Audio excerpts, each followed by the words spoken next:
नमस्कार दोस्तों, आप देख रहे हैं अपना न्यूज और अपना न्यूज में आप सभी का स्वागत है। अभी मेरी मौजूदगी है मौजिला के अंतर्गत अभी सऊदी गांव में मैं मौजूद हूँ और गांव के प्रधान हैं मैं जानने का प्रयास करना चाहता हूँ। जो 4 साल इनका बीता हुआ है वो उसमें प्रधान जी क्या क्या काम किए मैं जानने का प्रयास करना चाहता हूँ। सबसे पहले आपका परिचय हो जाए प्रधान जी।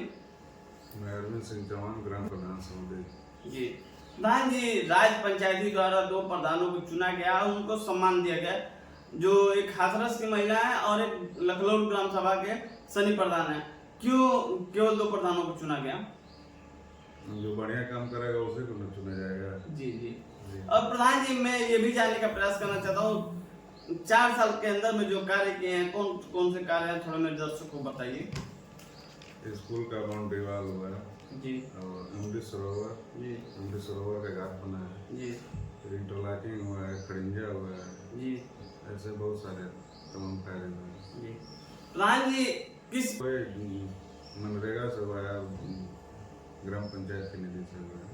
प्रधान जी, ये भी मेरा सवाल होगा कि 4 साल का कार्य बीत गया है, 1 साल बचा हुआ है और 1 साल के अंदर में कौन सा काम आपका अधूरा पड़ा हुआ है?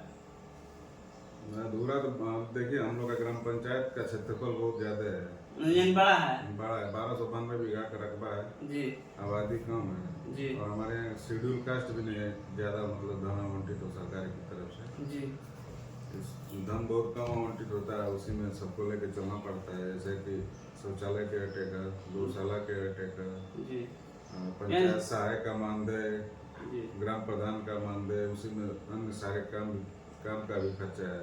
प्रधान जी, मैं ये भी जानने का प्रयास करूंगा कि जो आपका कार्य अधूरा रह गया है, जो आप 1 साल के अंदर में पूरा करेंगे, वो कौन सा काम है, थोड़ा मेरे दर्शकों को बताइए। अधूरा तो बहुत सारे ऐसे तमाम कार्य हैं कि जो अभी पक्के खड़िंजे की जरूरत है, इंटरलॉकिंग की जरूरत है, जो पूरा नहीं हो पाया है। जैसे क्षेत्रफल बहुत लंबा है। क्या प्रधान जी उसको पूरा भी आप करेंगे? पूरा करने का प्रयास करेंगे। हम सोच रहे हैं कि इसी सत्र में हो जाए। जी और क्या क्या अधूरा रह गया मैं जानने का प्रयास करूंगा। एक हॉस्पिटल है, वो हॉस्पिटल भी बनवाना है और पशु अस्पताल, सरकारी हॉस्पिटल है पशु वाला। हाँ, पशु सरकारी हॉस्पिटल, उसके लिए जमीन भी आवंटित कर दिया गया है। सरकार की तरफ से धन आएगा तो उसको भी बनवाया जाएगा। प्रधान जी, आने वाला चुनाव है, चुनाव को लेकर क्या कहना चाहते हैं? क्या आप चुनाव प्रधानी या लड़ेंगे या इसके बाद कोई बड़ा चुनाव लड़ेंगे आप? मैं भी बड़ा चुनाव की तैयारी नहीं है, ग्राम पंचायत का चुनाव है। बहुत